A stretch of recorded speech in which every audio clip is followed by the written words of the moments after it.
ke ladang petani, dan istrinya tetap di rumah. Setelah pulang suaminya ke rumah,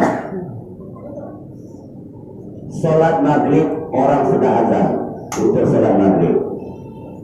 Karena suaminya tadi tidak bisa sholat berjamaah. Kemudian setelah sholat maghrib berjamaah orang di masjid itu, ada pengumuman, bapak-bapak, ibu-ibu, kaum muslimin, kaum muslimat, pada malam hari ini kita wirid, kata orang pengurus masjid tadi.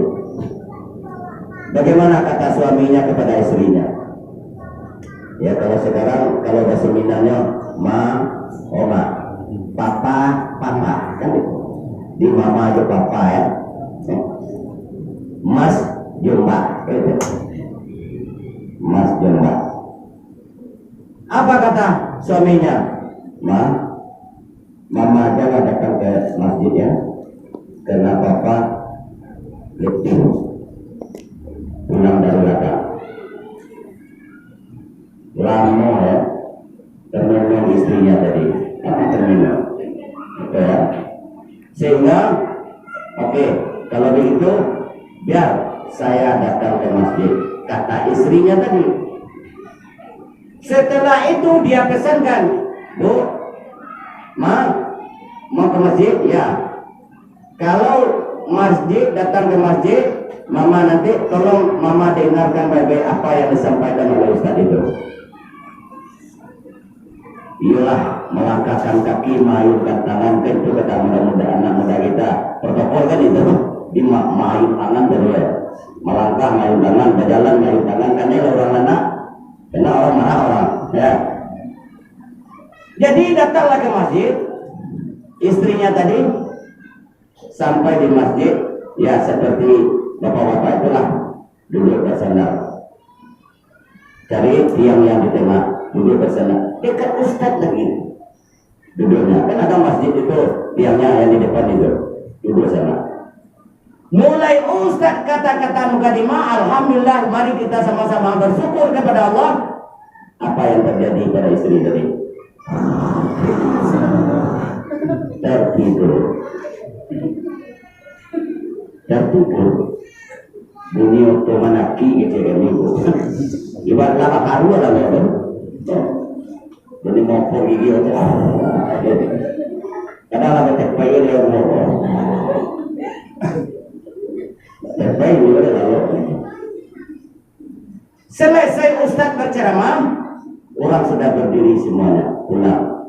Dia pulang tuh. Tepat. Dia sudah pulang. Gembira dia. Kenapa gembira dia? Dia sudah tidur, tapi ilmu nggak dapat. Janji ditepati, apa janji suaminya tadi? Tolong dengar baik-baik, saya akan bertanya nanti sampai di rumah. Iya, pulanglah istri sampai di rumah, tutup pintu, ucapkan salam. Siapa? Mama pulang. Oh, mama pulang sekarang. Sudah duduk, Bu. Istrinya tadi dia tanya, apa yang saya katakan Ustaz? Oh, bagus. Ustaz itu menyampaikannya bagus. Bagusnya apa? Kira itu kurang-kurang dengar tadi. Kata Ustaz itu, siapa yang bersyukur di dalam keluarga itu, itulah orang yang beriman. Apa tadi? Bersyukur. Enggak salah. Oh, kalau enggak percaya tanya ke Ustaz itu. Ustaz lah baik. Entah kemana enggak, entah di mana rumahnya. Suruh dia tanya kepada Ustaz. Ya, diterimalah oleh suami tadi. Kalau begitu, ya Bu, begitu kata ibu tadi. Iya, bersyukur kata Ustaz itu.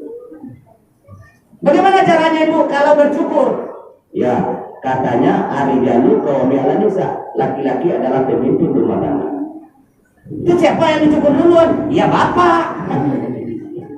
Nyambil buntiang, nyambil sisir Bu. Nyempotan kepada suaminya Bu. Bakile. Itu siapa lagi Bu? Ya ibu lagi. Suami pula yang nak memotong rambut istrinya. Iya, rambut istri sampai ke tumit Bu. Selesai semuanya Bu. Apalagi bentuknya perempuan botak. Anak dua selesai, jadi keluarga botak ini.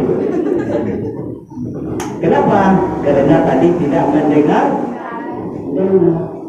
Jadi ibu-ibu yang di belakang itu yang cemas pada saya ini. Tapi sini tidak ada. Jadi ibu-ibu kembali kepada awal tadi, apa yang kita pantas kepada contoh kepada diri Nabi itu. Kita tidak lagi mengkaji apa tanggal berapa Nabi lahir, umur berapa Nabi itu menyusui sampai siapa yang menyusui. Itu pelajaran anak SD ya. Cuma kita pelajaran ya. Bagaimana pelajarannya yang kita ambil bisa kita ya kita apakan di dalam kehidupan kita sehari-hari. Jadi apa yang kita pantas kepada contoh kepada Nabi Muhammad itu adalah akhlaknya. Dalam di sekolah itu akhlak, Pak. Kalau bahasa lainnya etika, adab sopan santun. Kalau bahasa Minangnya rasa. Akhlak Nabi Muhammad. Kenapa? Nabi Muhammad itu akhlak memang baik. Ada sejarahnya itu. Nabi Muhammad lewat, dia lempar dengan ohnya. Tapi Nabi Muhammad sabar. Begitu akhlak Nabi Muhammad. Contohlah akhlak Nabi Muhammad. Ada suatu sejarah. Ketika Nabi Muhammad ingin hijrah dari Mekah ke Madinah. Rencana saja Nabi Muhammad dulu. Orang kafir Quraisy sudah menyusun 100 orang. Ingin membunuh Nabi Muhammad, caranya bagaimana? Itu yang bagus. Kenapa? Dia tidak senang dengan Nabi Muhammad supaya ajaran Islam tidak bersebar. Apa kerjanya orang kafir tadi? Dia rencanakan 100 orang tadi di mana jalan Nabi Muhammad yang sering dijalani oleh Nabi Muhammad, yang ditempuh oleh Nabi Muhammad. Seperti ini kita ke pasar ini kan. Dari jorong ini, kan ini jalannya satu, ya. Dia cari tempat tidak ada rumah orang. Bagaimana jalan tadi? Dia buat lubang besar, tapi tidak akan sanggup Nabi Muhammad melompat ke sebelah. Dia buat. Itu rencana apa? Orang kafir Quraisy karena akhlaknya tidak baik. Orang Islam. Dia buat lubang yang besar dalam. Di atasnya dia tanamlah rumput supaya jangan ketahuan. Dia lantai dia tutup dengan rumput. Ketika saat Nabi berjalan, dia tidak tahu di mana Nabi Muhammad, malaikat Jibril ada di sana. Berjalanlah Nabi Muhammad. Di dekat tepi lubang besar tadi, datanglah perintah malaikat Jibril. Hei Muhammad, lompatlah ke sebarang. Melompat Nabi Muhammad. Cuma sedikit saja sampai ke sebelah Nabi Muhammad. Tidak jadi Nabi Muhammad masuk lubang. Siapa yang masuk lubang? Kiranya di tepi lubang tadi ada pohon besar. Disitulah orang 100 orang tadi, orang kafir Quraisy, ya, berlindung memegang batu besar. 100 orang memegang batu besar tadi. Sehingga Nabi Muhammad sudah sampai ke desa sebarang di sebelah. Kiranya siapa yang membuat lubang itu masuk lubang. Yang 100 orang tadi masuk lubang tadi, Pak. Setelah masuk lubang, batu besar datang menghimpitnya. Sehingga seperti konce di licak otor.